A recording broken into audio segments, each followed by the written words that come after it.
আমরা নতুন করে কোনো তদন্ত কমিশন করব না, যেহেতু জাতীয় একটা স্বাধীন তদন্ত কমিশন গঠিত হয়েছে এবং তারা দক্ষ উপযুক্ত ব্যক্তিদের দ্বারাই গঠিত হয়েছিল।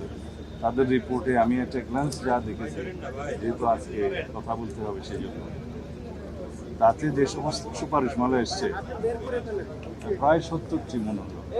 আমি আরও ডিটেল দেখব, সেই সুপারিশমালার অনেকগুলো বাস্তবায়নের আর বিচারাধীন যে মামলাগুলো আছে, কিছু আপিল পর্যায়ে আছে, কিছু অ্যাপিলেট ডিভিশনও হয়তো আছে।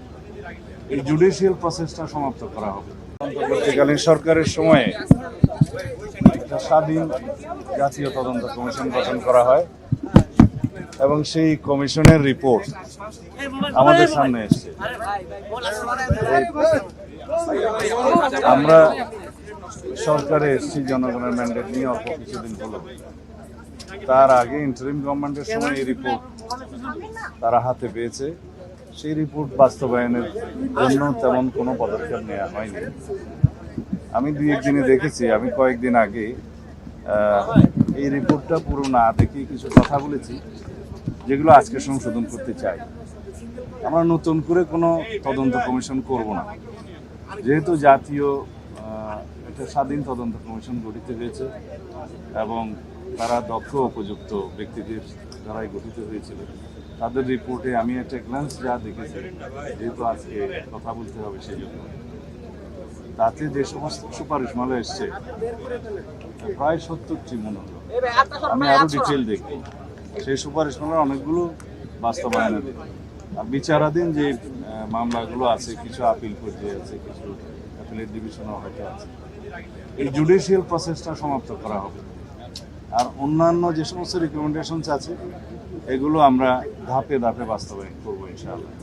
এবং শহীদ পরিবারদের এই জাতিকে আশ্বস্ত করতে চাই যে পিলখানা হত্যাকাণ্ডের যথাযথ বিচার করা হবে এবং ন্যায় বিচার নিশ্চিত করা হবে, যাতে এই জাতীয় কোনো ঘটনা আমাদেরকে জাতীয় জীবনে আর না দেখতে হয় ভবিষ্যতে। সেজন্য যে সমস্ত পদক্ষেপ নেওয়া জরুরি, সমস্ত পদক্ষেপগুলো আমরা নেব ইনশাআল্লাহ।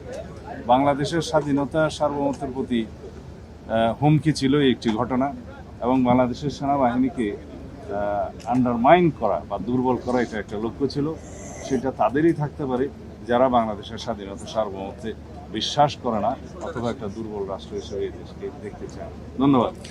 মাননীয় মন্ত্রী, এই রিপোর্টটা কি প্রকাশ হবে কিনা? এই রিপোর্টে যা যা আছে সব প্রকাশ হবে নিয়ে আমি মন্ত্রণালয়ে আমাদের সংশ্লিষ্ট সবাইকে নিয়ে আলাপ আলোচনা করে পরে আপনাদের সাথে কথা বলবো। এটা একটু আগে কি বললাম, বলছেন এটাই হবে। কথা বলেছিলাম, আজকে এটা সংশোধন করলাম একটু আগে। ঠিক আছে, ঠিক আছে। তদন্ত কমিশনের রিপোর্টটা ধাপে ধাপে বাস্তবায়ন করবো এবং যাদের দিয়ে গঠিত হয়েছিল যে সমস্ত রিকমেন্ডেশন এসছে একটা গ্রান্স আমি দেখেছি, পুরো দেখতে পারিনি। This are good.